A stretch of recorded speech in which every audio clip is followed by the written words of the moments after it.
তোমার কয়টা গরু মারা গেছে? তোমার মোট কয়টা গরু? মোট 5টা ছিল, একটা বেচাইছি, একটা হ্যাঁ। মরছে আর একটা শুরু আছে। আর তোমার তো এই গরু দিয়ে তোমার তো সবকিছু, তাই না? হ্যাঁ। চিন্তা করো, তোমার কয়টা মারা গেছে?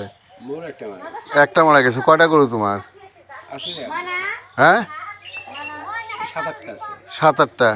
7-8টা, একটা তুমি বাড়ির মালিক, 7-8টা মানে এটা কি কনস্ট্যান্ট হলো?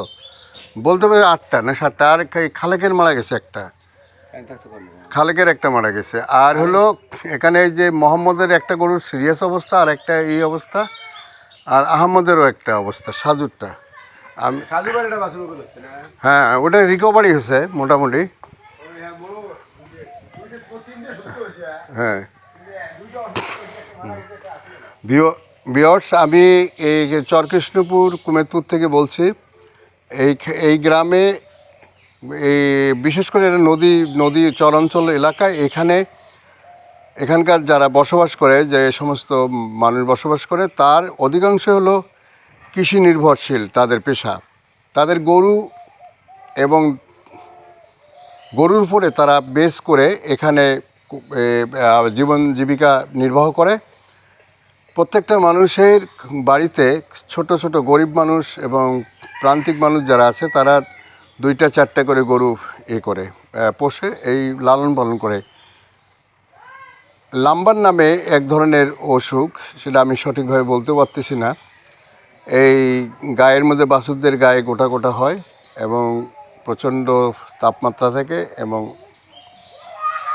অসুস্থ হয়ে যায়। এখানে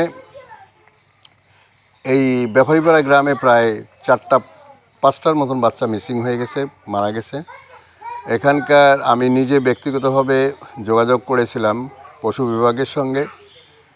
তো এখানে যে পশু বিভাগের একজন লোক আছে, বল্লভের খাসের, ও রিপ্রেজেন্টেটিভ, তার সঙ্গে কথা বলছিলাম। উনি বলছে আমি আসবো, কিন্তু উনি আসে নাই। না আসে কিছু হাতুড়ি ডাক্তারদের সঙ্গে কন্ট্যাক্ট করে এখানে এই এলাকায় তারা চিকিৎসা দেয়, এবং এখানে তারা কি মেডিসিন দেয়, সেটা কি ব্যবস্থাপত্র দেয় সেটা জানি না, কিন্তু তাদের কাছ থেকে মোটা অঙ্কের টাকা নিয়ে যায়।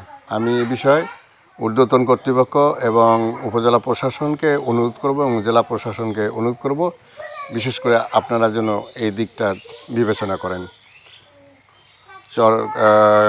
কৃষ্ণপুর থেকে ব্যাপারী গ্রাম, কুমেদপুর থেকে সাইফুল ইসলাম, আমার ঘর আমার দেশ।